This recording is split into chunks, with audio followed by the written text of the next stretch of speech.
KBR Prime, podcast for curious mind.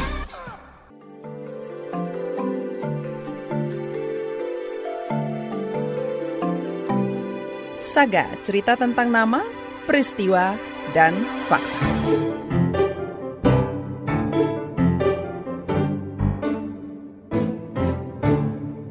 Saudara, pemerintahan Prabowo Gibran mematok target ambisius untuk kebutuhan papan rakyat 3 juta rumah per tahun, naik 3 kali lipat dibanding target era Jokowi.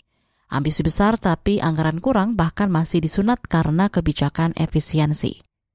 Menteri Perumahan dan Kawasan Permukiman PKP Marwarar Sirait alias ARA merespon amanat program 3 juta rumah dengan membuat gebrakan di awal jabatan. Ia menggandeng konglomerat Agung Sedayu Group Sugianto Kusuma alias Aguan untuk kolaborasi membangun 250 unit rumah gratis di Desa Sukawali, Kecamatan Paku Haji, Tangerang, Banten. Proyek ini diniatkan sebagai percontohan gerakan gotong royong bangun rumah untuk rakyat. Namun tampaknya inisiatif tersebut layu sebelum berkembang, yang menandai ketidakjelasan arah pembangunan 3 juta rumah. Padahal program ini termasuk prioritas dan bagian dari quick wins di 100 hari pemerintahan Prabowo Gibran. Jurnalis KBR Wahyu Setiawan dan Nini Yuniati menguak berbagai masalah dalam implementasi program 3 juta rumah. Simak cerita lengkapnya dalam 2 seri laporan yang dibacakan Malika. Berikut kisah bagian pertama. Selamat malam teman-teman media. Hari ini kami di Departemen Keuangan menindaklanjuti pertemuan 2 hari berturut-turut, Menteri Perumahan dan Kawasan Permukiman PKP Marwarar Sirait alias ARA menyambangi kantor Kementerian Keuangan pada pertengahan Februari 2025. Bertemu dengan Menteri Keuangan Sri Mulyani, Gubernur Bank Indonesia Peri Warjio, hingga Menteri BUMN Erick Thohir, meminta dukungan pembiayaan program 3 juta rumah, amanat Presiden Prabowo. Hasilnya, BI menggelontorkan insentif likuiditas makroprudensial senilai 80 triliun rupiah untuk bank-bank penyalur kredit perumahan. Dukungan-dukungan yang diberikan oleh Bank Desa salah satunya adalah melalui yang kami sebut adalah kebijakan insentif likuiditas makroprudensial, yaitu dengan menurunkan kewajiban GWM dari bank-bank. Pada hari ini, BI juga bakal memborong surat utang yang diterbitkan pemerintah untuk mendanai program 3 juta rumah. Upaya ini dilakukan ARA untuk mengejar capaian 3 juta rumah dalam setahun, meski anggaran 2025 disunat dari 5,2 triliun menjadi 3,4 triliun rupiah. Ya, makanya masih berusaha bagaimana, karena kalau pakai APBN kalian sudah tahu, dengan APBN 3 triliun mau bikin apa? Ini namanya solusi, kita harus berpikir, kata Pak Prabowo, berpikir harus kreatif, inovatif, tapi sesuai aturan dan cepat. Kalau kita cuma pasrah aja, dengan anggaran yang ada, kita kan nggak boleh pasrah. Pak Prabowo minta kita tetap semangat. ARA mengeklaim rangkaian rapat tersebut bagian dari peta jalan program 3 juta rumah. Itu diungkapkan ARA menanggapi keluhan Asosiasi Pengembang yang menagih peta jalan. Ini kan salah satu peta jalan yang kita buat. Ini jawaban nggak? Emang bisa bangun rumah kalau nggak ada likuiditasnya? Ini salah satu solusi nggak? Jelasin aja sama pengembang. Junaidi Abdillah, Ketua Asosiasi Pengembang Perumahan dan Pemukiman Seluruh Indonesia (APERSI), mengeluh karena ARA kerap bikin gaduh. Banyak wacana yang belum matang dikaji, tapi sudah dilontarkan ke publik. Misalnya, membangun rumah murah di atas lahan aset negara. Wacana membangun rumah di atas negara dengan harga jual murah, itu mengganggu pasar. Padahal barang ini belum jalan ya. Kan nggak harus program satu berjalan membunuh program yang lain. Itu tidak boleh. Pemerintah harus bisa mengakomodir seluruh kepentingan rakyat, ya kan? Termasuk pengusaha. Tidak boleh pengusaha dimatikan. Dia jutaan tenaga kerjanya. Apalagi properti, hampir seluruh properti. Wacana memanfaatkan lahan sitaan kasus korupsi untuk program 3 juta rumah juga dianggap bermasalah. Pengembang enggan ambil bagian jika status lahannya beresiko. Itu kan hasil sengketa yang sudah clear katanya, ya kan? Tapi di perjalanan kita nggak ngerti. Yang tanah asalnya clear saja bisa digugat orang, bisa dimasalahkan orang. Apalagi kalau riwayat historinya justru dari yang sengketa. Tapi kalau ada masyarakat yang Menurut berani Ali itu, Tranghanda, CEO Indonesia Property Watch IPW, wacana pemanfaatan lahan sitaan kasus korupsi maupun aset milik negara rentan bermasalah karena belum ada payung hukum. Kenapa nggak berjalan? Karena ketika salah satu dirut BUMN akan melepas tanah itu melepas tanah itu untuk bank tanah gitu ya, mereka nggak berani, Mas. Ya kan? Kenapa? Ketika dia tanda tangan BPK, KPK masuk. Ini apa motifnya? Kamu mesti ada kriteria yang jelas, gitu kan? Tanah ini tanah idle, gimana gimana. Nah, itu kan tidak semua dirut BUMN paham itu juga gitu. Nah, gimana caranya? Payung hukumnya dibuat dulu. Kelanjutan investasi dari Qatar juga belum jelas. Nota kesepahaman sudah diteken di awal Januari 2025 untuk membangun 1 juta rusunami di atas lahan pemerintah. Ini diklaim sebagai investor asing pertama di sektor perumahan. Menteri ARA menebar optimisme bahwa komitmen itu bakal lanjut. Menurutnya investor Qatar sudah mengecek tanah milik negara yang akan dibangun rusunami, di antaranya lahan di Senayan dan Kalibata, Jakarta. Perintah Presiden dengan Qatar 1, ya, targetnya menengah bawah. 2, yang digunakan tanah negara. 3, hukum yang dipakai adalah hukum Indonesia. Ya, 4, duitnya Qatar yang bawa. Ya, begitu ya. Nah, itu adalah prinsip-prinsip. Junaidi Abdillah dari Apersi protes. Mestinya pengembang lokal juga dilibatkan dalam program 1 juta rusunami di perkotaan.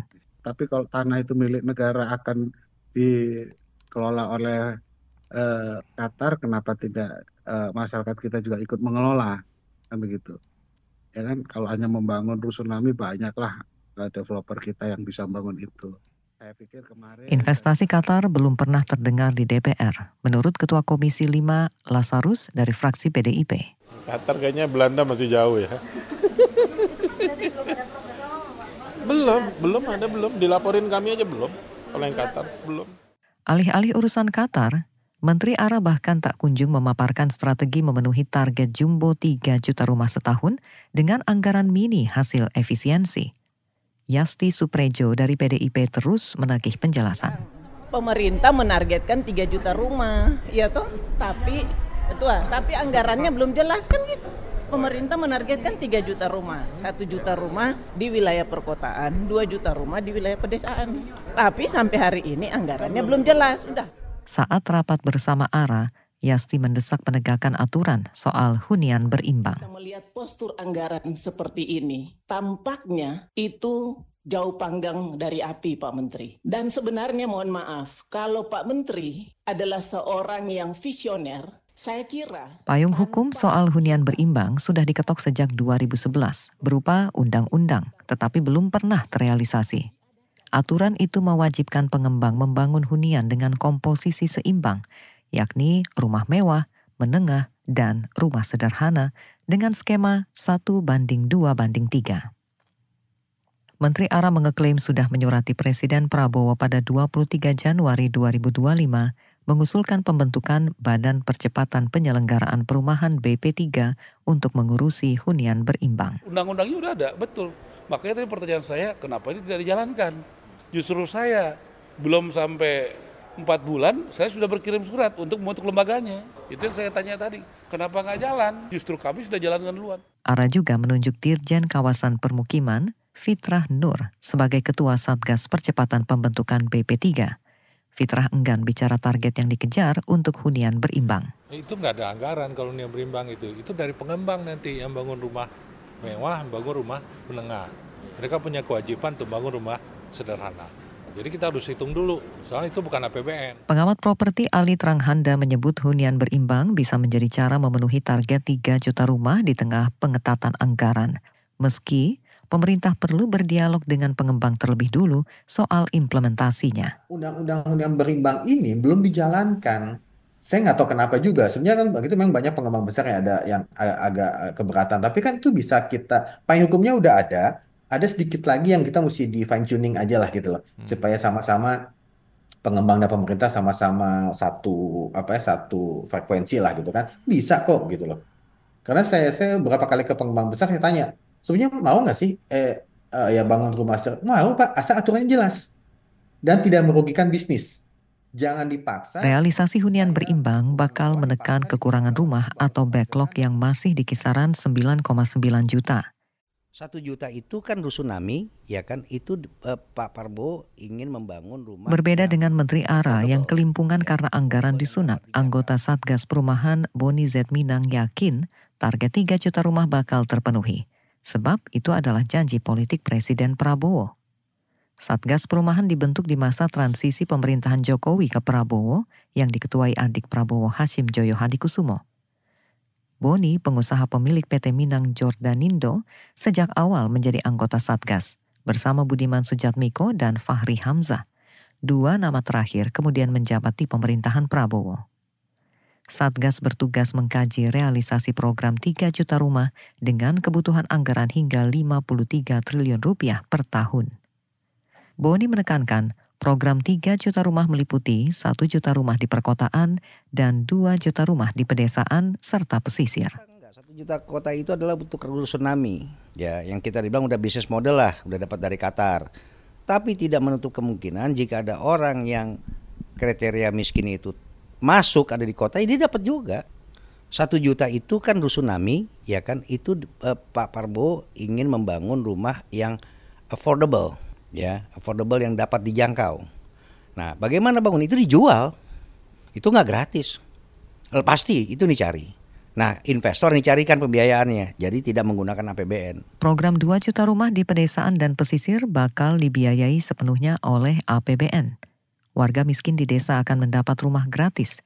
Cicilannya dibayar negara Rp600.000 per bulan selama 25 tahun. 2 juta gratis. 2 juta yang program di desa, itu yang gratis buat kemiskinan. Untuk cicilan selama 1 tahun ya. Kan kalau 600.000 per bulan setahun tuh 7,2 juta. 7,2 juta kali 2 juta itu adalah 14,8 triliun. Itu pemerintah membayar cicilan. Nah itu kan akan di-hold di Kementerian Keuangan. Boni mengeklaim peraturan Presiden tentang pendanaan 2 juta rumah gratis di desa bakal tuntas Maret 2025. Nantinya pengerjaan rumah digarap UMKM lokal, bukan pengembang besar.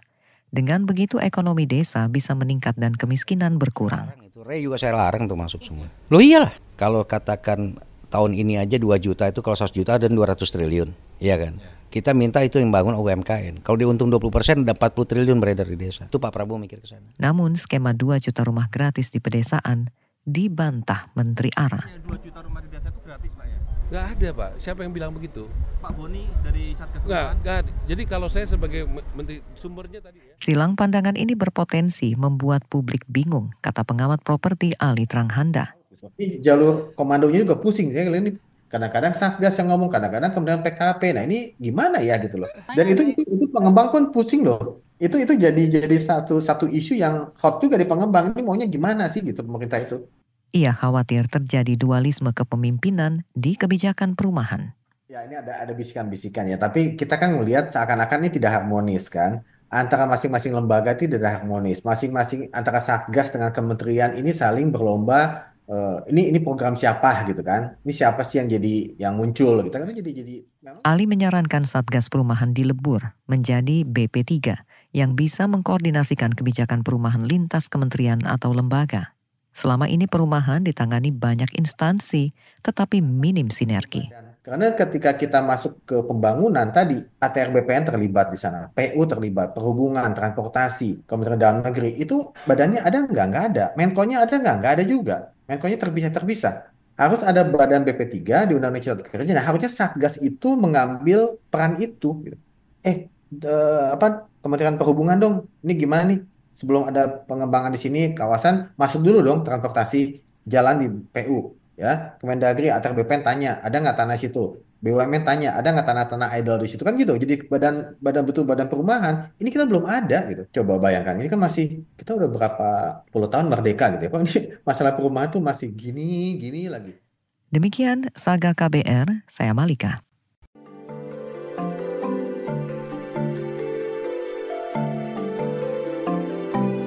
Saga, cerita tentang nama, peristiwa, dan fakta.